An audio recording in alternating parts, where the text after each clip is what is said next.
तो यहाँ लिखा हुआ है रोमन कैथोलिक कब्रिस्तान और ये भारतीय पुरातत्व सर्वेक्षण के अंतर्गत आता है। एक बड़ा गेट है जिसमें से होकर के अंदर ग्रेवयार्ड जो कहते हैं कब्रिस्तान में अंदर जाते हैं। लेकिन यहाँ पर एक बोर्ड और लगा हुआ है, गवर्नमेंट के द्वारा इसको संरक्षण दिया गया है। तो ये एक संरक्षित स्थान है जो लगभग 400-500 साल पुराना ये यहाँ पर ग्रेवयार्ड है। तो ये एक लकड़ी का गेट है, ये कहते हैं उसी समय का बनाया हुआ है। और ये जो एक छोटा दरवाज़ा है, जब बड़े दरवाजे को नहीं खोला जाता है तो यहाँ से होकर के जाते हैं। और सामने जो आपको दिखाई दे रहा है ये एक ग्रेव है, कब्रिस्तान है। तो मैं आपको इसकी लोकेशन बता देता हूँ। इस एरिया को कहते हैं भगवान टॉकीज वाला एरिया। और ये जीवानी गेट के सामने, जीवानी गेट के सामने आगरा, जीवानी गेट के सामने आगरा। तो ये आगरा में एक ग्रेवयार्ड है और ये रोमन कैथोलिक जो कलीसिया है उससे बिलोंग करता है, रोमन कैथोलिक सिमेट्री। तो आइए यहाँ से मैं अंदर चलता हूँ और किस तरह का एक ग्रेवयार्ड है मैं आपको दिखाता हूँ। क्योंकि यहाँ सबसे पहले एक जो ग्रेव दिखाई दे रही है गेट से ही, वो एक लाल रंग का ताजमहल की तरह दिखाई दे रही है। वहाँ भी मैं आपको दिखाने वाला हूँ, काफ़ी ऊंची हाइट है उसकी। उसके अलावा भी कुछ ये देखिए आप, ये इस तरफ भी कुछ और भी ग्रेव्स है। तो मैं एक बार यहाँ से होते हुए एक राउंड मारने के बाद में इस ग्रेवयार्ड में चलता हूँ अंदर की तरफ। लेकिन नीचे की तरफ यहाँ पर कुछ गार्डन्स भी हैं। और क्योंकि ये संरक्षण दिया हुआ है गवर्नमेंट की तरफ से, तो यहाँ पर इस समय यहाँ सफाई का काम भी चल रहा है। तो मैं आपको ये दिखाता हूँ किस तरह की ये ग्रेव है और कोशिश करते हैं यहाँ की पुरानी ग्रेव को देखने की। तो देखिए ये यहाँ से कितनी अलग अलग प्रकार की ग्रेव्स है। लेकिन जो पहले जो ग्रेव मुझे दिखाई दी इसकी तरफ चलते हैं। और क्योंकि इस पर भी बहुत ही खूबसूरत ये काम मुझे दिखाई दे रहा है, पत्थर का किया हुआ है। जैसे मैं आपको दिखाता हूँ, ये जो डिज़ाइन है ये देखिए, ये पूरा पत्थरों को तराश करके इसको बनाया गया है। और इसी तरह की जो डिज़ाइन है पूरे इस ग्रेव पे की गई है, जो बड़ा सारा एक मकबरा सा दिखाई दे रहा है। और यहाँ पर टाइल्स को जोड़ने के लिए दिखाई दे रहा है, जैसे किस तरह से लोहे का सरियों को लगाया गया ताकि एक टाइल दूसरी टाइल से जुड़ी रहे। इसमें फ़िलहाल यहाँ पे कुंडी लगी हुई है तो अंदर नहीं जा पाएंगे। लेकिन इसी के बरामदे में यहाँ पर कुछ ग्रेव्स हैं, मैं आपको दिखाता हूँ किस तरह की ये ग्रेव्स हैं। जैसे यहाँ लिखा हुआ दिखाई दे रहा है ये 1886। और यही नहीं, यहाँ पे पुरानी ग्रेव्स तो हैं ही सही, लेकिन साथ ही यहाँ पे कुछ साइड में जो दीवार के नज़दीक है नई ग्रेव्स भी मुझे दिखाई दे रही है।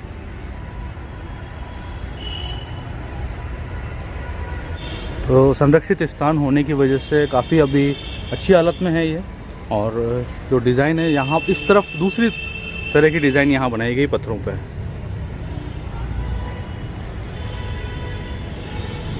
ये बिल्कुल वाइट कलर की है।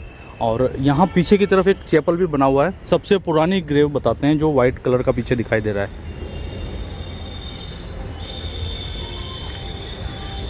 साथ ही यहाँ पर ये जो कुछ ग्रेव्स दिखाई दे रही है ये छतरियों के आकार में जो बनाई जाती हैं उस तरह की दिखाई दे रही है ये।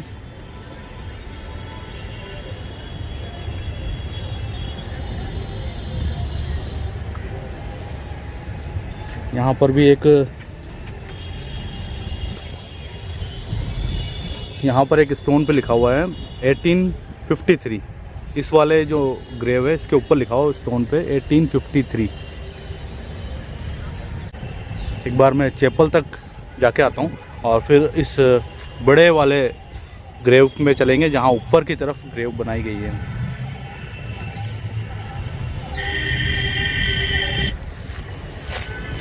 और किनकी ग्रेव वहाँ पर हैं। लेकिन देखिए काफ़ी पत्थर यहाँ घिस चुके हैं, तो ग्रेव यहाँ पर भी हैं। ये नीचे की तरफ भी ये स्टोन लगे हुए हैं, इस तरफ भी लगे हुए हैं।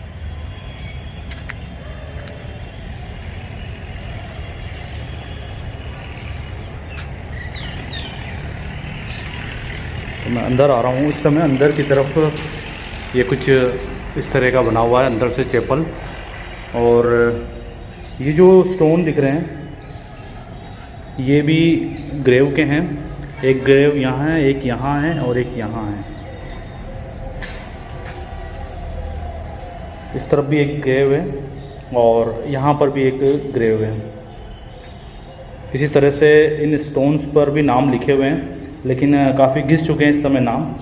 और एक ग्रेव यहाँ पर भी है। अब ये जो चैपल है यहाँ पे लिखा हुआ है किन किन के ग्रेव्स यहाँ पर हैं इस ग्रेवयार्ड में और कैसे इसको बनाया गया है। तो देखिए यहाँ पे लिखा हुआ है सामने, इस चैपल का नाम लिखा हुआ है। और जो यहाँ पर आप देख सकते हैं, this building was originally the tomb of Khwaja मोर्टेनपस एंड इसमें चीज़ें इनकी पूरी लिख रखी है। और ये यहाँ पे लिख रखा है ये कब से हैं, इनकी जो डेथ हुई थी, ये पूरे तो हिस्ट्री तो लिखी हुई है, लेकिन यहाँ लिखा हुआ है 1615 में इनकी डेथ हुई थी। तो ये तब बनाया गया था उनकी याद में, उनके लिए उनका ग्रेव है ये। और साथ ही इस ग्रेवयार्ड में कौन कौन और हैं उनके बारे में भी यहाँ लिखा हुआ है। 1633 इस तरह से देखिए ये पूरा यहाँ पर ये लिखा हुआ है किन की ये ग्रेव रही है। तो इस तरह से ये जो यहाँ पर पुरानी ग्रेव के जो एक लिस्ट लगी हुई है ये कि कौन यहाँ पर दफनाए गए थे, उनके नाम यहाँ पे लिखे हुए हैं, उनका जो सन है वो यहाँ लिखा हुआ है।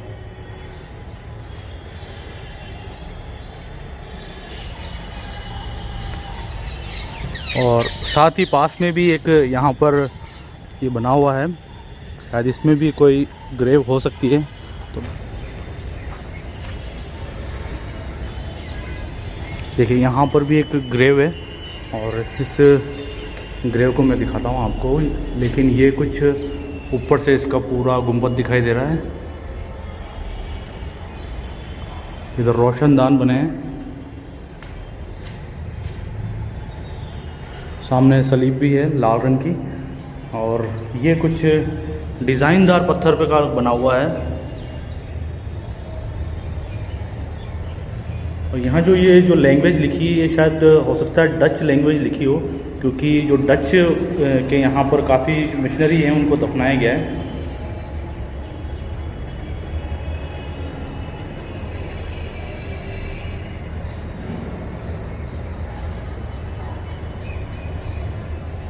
और साथ ही इधर एक छोटी ग्रेव और है और इस पे लिखा हुआ है 1792। और इस ग्रेव पर कुछ इस तरह का ये निशान बना हुआ है।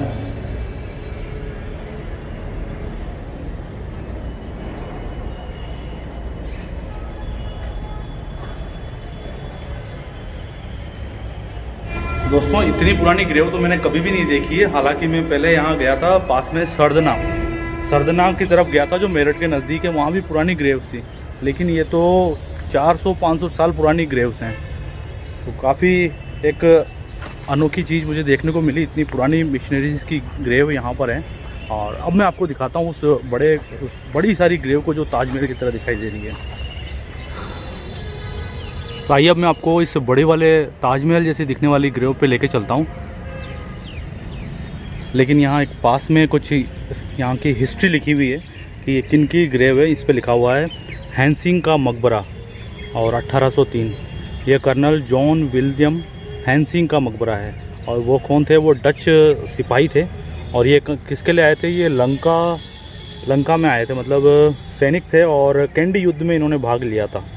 इस तरह से इनका पूरा हिस्ट्री लिखी है। और साथ ही ये कितना ऊंचा मकबरा है वो पूरा यहाँ पे लिखा हुआ है। तो ये पूरी हिस्ट्री लिखी हुई है।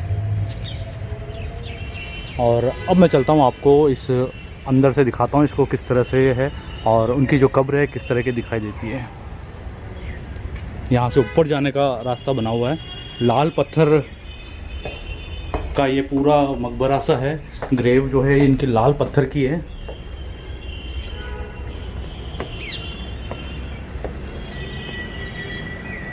ये देखिए, ये पूरा लाल पत्थर की है और लाल पत्थर को भी तराशा गया है यहाँ पर।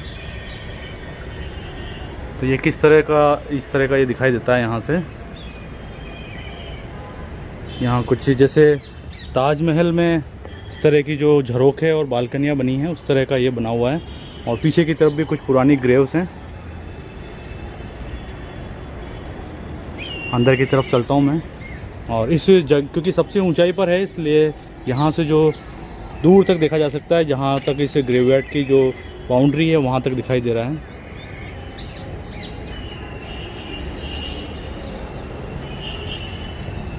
आइए अंदर की तरफ चलता हूँ और अंदर से मैं आपको दिखाता हूँ इस ग्रेव को।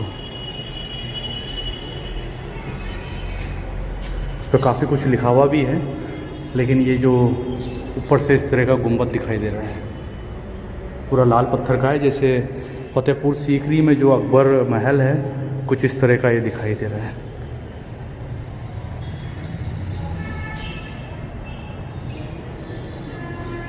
ये है बीच में, स्टोन भी लगा हुआ है यहाँ पर।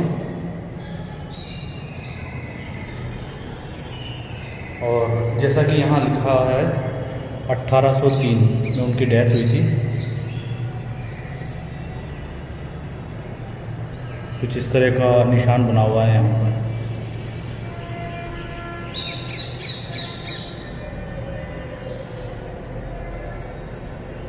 पूरी उनकी हिस्ट्री है। और इस तरफ भी कुछ दरवाजे हैं, लेकिन फ़िलहाल अभी बंद है ये। तो चारों तरफ इसके चारों दिशाओं में दरवाजे हैं। दोस्तों इस रोमन कैथोलिक ग्रेवयार्ड से भी पुराना अगर ग्रेवयार्ड आपको पता है तो मुझे कमेंट में ज़रूर बताइएगा, और मैं कोशिश करूँगा वहाँ तक भी जा कर के और भी लोगों को दिखाने की। पर हाँ, इससे पुराना ग्रेवयार्ड मैंने नहीं देखा है। तो ये आज आगरा था, तो आगरा में मुझे लगा कि इस जगह के बारे में पता चला, तो मैंने आपको भी दिखाने की कोशिश करी है इसको। पीछे की तरफ भी कुछ ग्रेव्स हैं, और ये देखिए ये पूरा ग्रेवयार्ड है, ये रोमन कैथोलिक ग्रेवयार्ड।